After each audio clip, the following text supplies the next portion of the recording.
Hi there, I'm John Everest, and this is the third of a series of discussions on daylighting using the phase methods. Previously, I've discussed the concept of dividing the sky dome into two patches, and I also talked about the two-phase method, which is the direct transfer of light energy from each patch into a space from the exterior to the interior at the same time.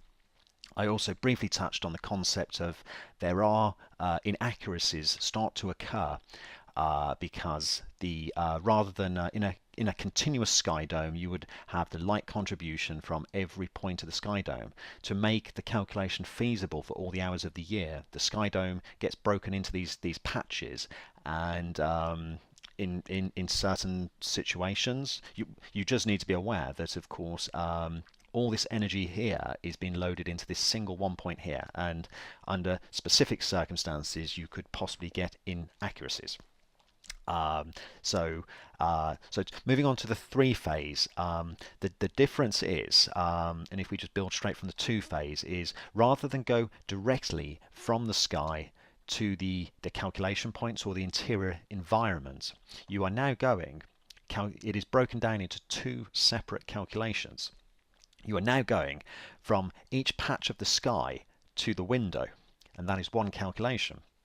You are then going, you are then factoring the transmission of the window and any distribution qualities of that window. You could have blinds, you could have a microfilm, you could have fritting, and they will affect the distribution of the light passing through.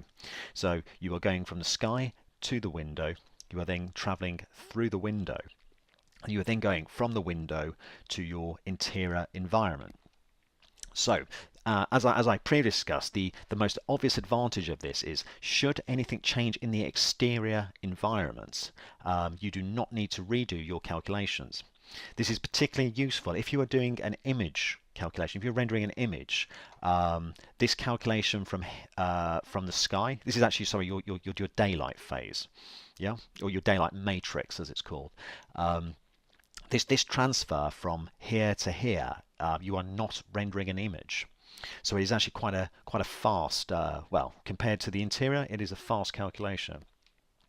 And it's usually a coarser calculation. It's something I'll come on to in a moment.